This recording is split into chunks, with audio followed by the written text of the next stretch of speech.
தமிழகத்தில் 547 ஆம்னி பேருந்துகள் தமிழ்நாடு பதிவெண்ணுக்கு மாற்றப்படாமல் விதிகளை மீறி இயக்கப்படுவதாக போக்குவரத்து ஆணையர் குற்றம் சாட்டியிருக்கிறார்.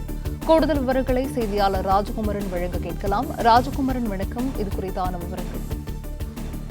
ஆம்னி பேருந்துகளை பொறுத்தவரை அகில இந்திய அளவில் சுற்றுலா அனுமதி சீட்டு என்ற ஒன்று வழங்கப்படும். அந்த அனுமதி சீட்டை பெறக்கூடிய ஆம்னி பேருந்துகள் மாநிலங்களுக்கு இடையே பயணம் செய்து ஆன்மீக பயணங்களுக்காகவும் திருமணம் போன்ற நிகழ்வுகளுக்காகவும் பயணிகளை ஏற்றிச் செல்வதற்கு அனுமதி வழங்கப்படும். ஆனால் பயணியர் பேருந்துகளை போன்று ஒரு இடத்திலிருந்து இன்னொரு இடத்தில் பயணியரை இறக்கி விடுவதற்கான பயணிகள் பேருந்தாக இயக்குவதற்கான அனுமதி அந்த சுற்றுலா அனுமதி சீட்டு பேருந்துகளுக்கு இல்லை. ஆனால் தமிழகத்தில் இயங்கக்கூடிய ஆம்னி பேருந்துகளில் கிட்டத்தட்ட 547 பேருந்துகள், அதாவது 547 ஆம்னி பேருந்துகள் தமிழக பதிவெண் இல்லாமல் அகில இந்திய அனுமதி சீட்டு இருப்பதாக குறிப்பிட்டு தமிழகத்திற்குள் பயணியர் ஆம்னி பேருந்துகளாக இயக்கப்பட்டு வருகின்றன.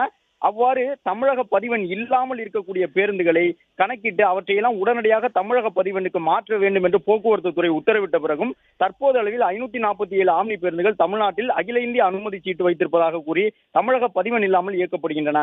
இவ்வாறு தமிழக பதிவெண் இல்லாமல் பிற மாநில பதிவெண்ணுடன் இயக்கப்படக்கூடிய ஆம்னி பேருந்துகள் விபத்துகளில் சிக்கினால் அதில் காப்பீடு பெறுவதற்கு முடியாத ஒரு சூழ்நிலை ஏற்படும், பயணிகளுக்கு பாதிப்பு ஏற்படும். எனவே முறையான அனுமதியின்றி இயங்கக்கூடிய ஆம்னி பேருந்துகளில், அதாவது டிஎன் என்று தமிழ்நாடு பதிவு எண் இல்லாமல் பிற மாநில பதிவெண்ணுடன் இருக்கக்கூடிய ஆம்னி பேருந்துகளில் பயணிப்பதை பொதுமக்கள் முற்றிலும் தவிர்க்க வேண்டும் என்று போக்குவரத்து ஆணையர் கேட்டுக் கொண்டிருக்கின்றார். அதுபோன்ற பேருந்துகள் விபத்தில் சிக்கும் பொழுது இன்சூரன்ஸ் போன்றவற்றுக்காக அரசை நாட முடியாது, அரசு பொறுப்பேற்றுக் கொள்ளாது என்று தெரிவித்திருக்கின்றார்.